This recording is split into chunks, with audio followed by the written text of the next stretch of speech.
Okay, so this video is going to be a quick rundown of the differences between the Verizon Fascinate, the AT&T Captivate, the international GT-i9000 version of the Samsung Galaxy S, and an HTC EVO 4G from Sprint. This is going to go over just some basic differences in the settings that you can manipulate. It's going to go over some application differences between the US models alone, just because the international and the Sprint are going to be under different carriers and also different manufacturers. So we're just going to compare apps on these two guys. And then finally, we're just going to go over some hardware specs of the device, and then again look to the carrier, the US carrier based article that's going to be later today, setting out individual pricing plans and then the differences between the Captivate, the Vibrant, the Epic, and the Fascinate. So let's jump into it. So going into our features, and again I'll try my best to keep all four phones on at the same time.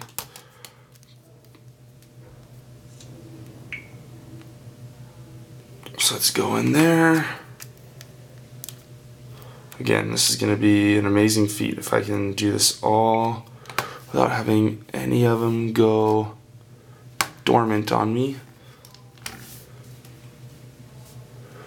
Alright, let's see.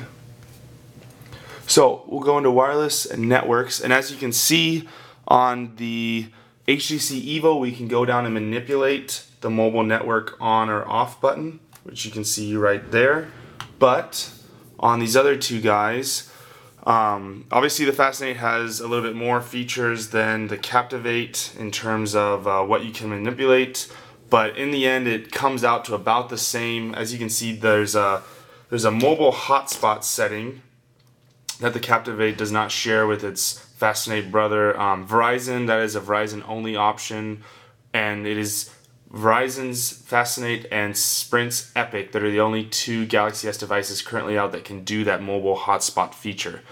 So as you can see, it offers a little bit more options on the main menu, but in the end they basically have the same options there for settings. So let's now go into your USB settings, and you're gonna do that by going to your apps. So let's go back here. A big difference between the Captivate and the Fascinate is going to be this unknown source option at the top.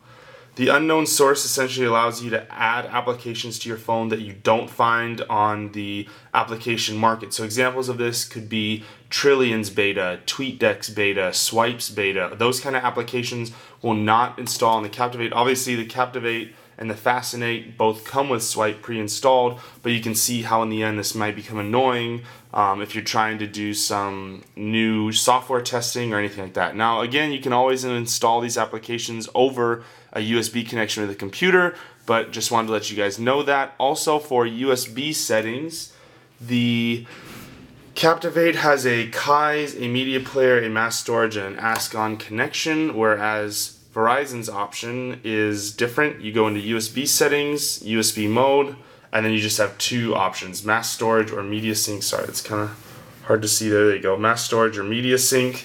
So a little bit more limited there, but in the end, it's not too big of a limitation that I think will keep you guys tripped up.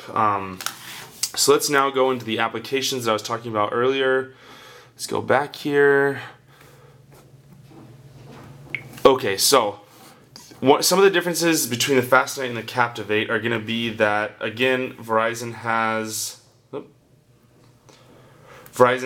this mobile hotspot app. It's going to have Bing as its default search engine. It has a Blockbuster app pre-installed. The Kindle app is going to be pre-installed.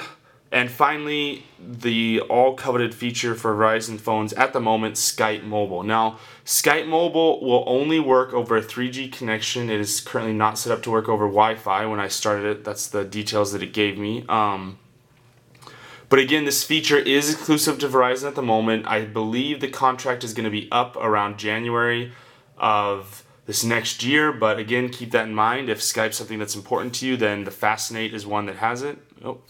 And then finally, the last difference between software is going to be that the Verizon has the Think Free Office, whereas the Captivate has Quick Office that you can see right there. So again, that's kind of a rundown of the basics. The Fascinate and the Epic are the only two Galaxy S phones in the US right now that have flash on the back, so keep that in mind.